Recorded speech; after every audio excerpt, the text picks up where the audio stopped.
What's your hot take that spiritual TikTok is not ready to hear? Not limited by a minute this time, but I'm still going to try to be kind of concise. I guess I'll start off with the big one.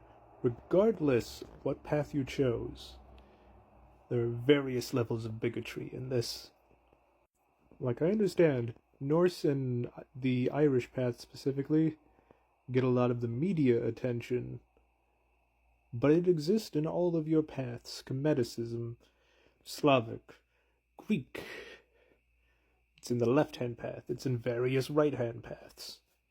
If you actually look for it, you're going to find it.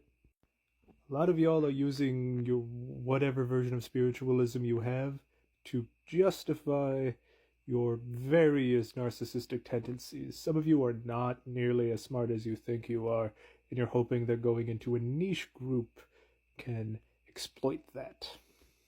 Now, I'm about to say this as someone who is often very critical of Gerald Gardner. Some of you don't know what Wicca is and just criticize it because you've heard other people do it. Not every Wiccan is the 13-year-old self-initiated witch that annoys the hell out of you. Talk to your older initiated Wiccans. Specific questions. Ask. Some of you are afraid to do that too, so that's another one. Some of you are afraid to ask questions. Mythical lyricism is different than being a low purist. And I think being a lore purist is weird in its own right, because what lore? Like, I see this in, like, specifically in the Norse pagan community, this is a huge topic, and I'm like, which lore?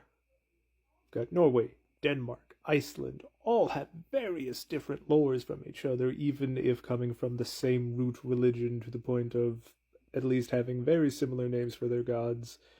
From like a linguistic aspect, at least more similar than necessarily the historic arch-heathens from more east. Some of y'all will argue about anything. Not to mention there does seem to be a very bizarre link. Like, there is a very specific train of thought that too many people go to that's mythical lyricism and then just straight to bigotry. Y'all think it's justified because it's in the lore. Supposedly. A lot of the times you're using very bad translations, like the whole Heimdall is the whitest skinned of the gods thing.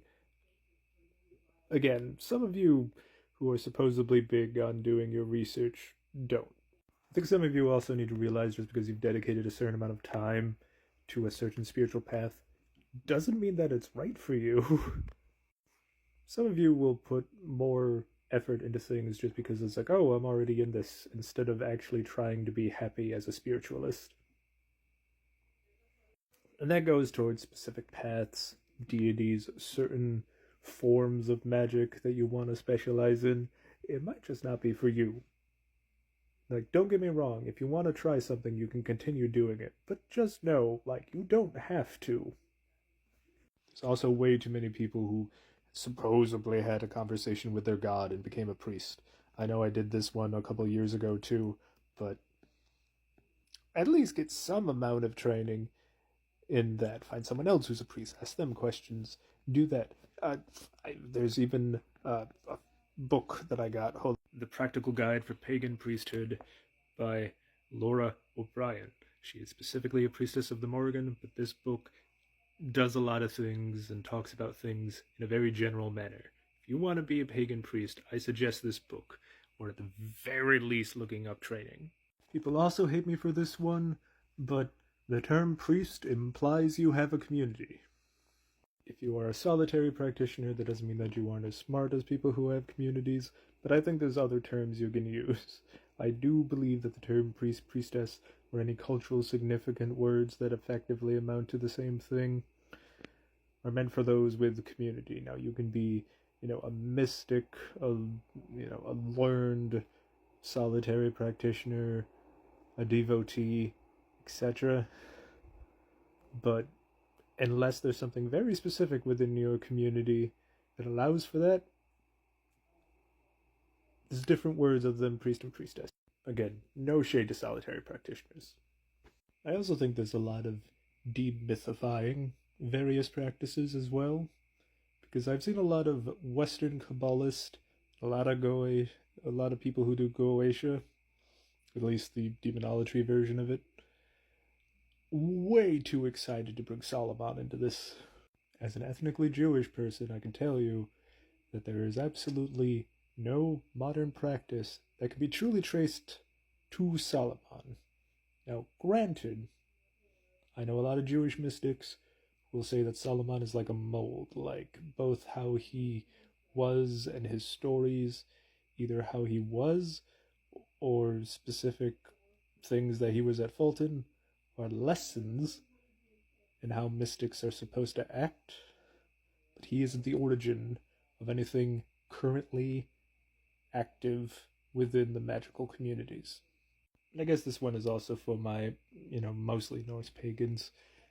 People seem confused that a lot of heathens are very politically charged. Now, even I will say, like, the Havamal is not a Bible. Stanza 127 says, speak out against evil.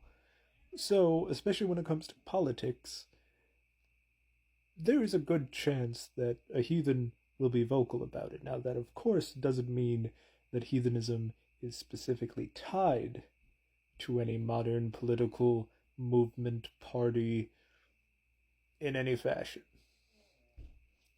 But you really shouldn't be surprised that we're kind of confrontational about it.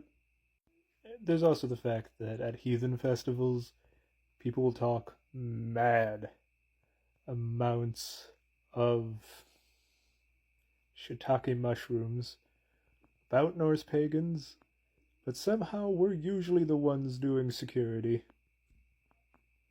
Like, even I, in all my lengthiness, have been like, oh, you're Norse pagan, can you do security for us for multiple events?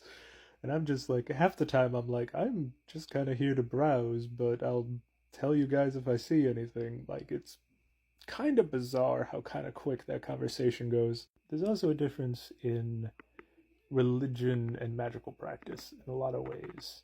Because I certainly separate mine. I am a Norse Gael pagan. I worship the Norse and the Irish gods. That's all that I legitimately worship. But I study all religions, all magical practices, and however that kind of manifests in my personal one is just kind of preference. Some of y'all are really quick to jump on the impurity of other people's practices if they're differentiate anything from the historic writings we have.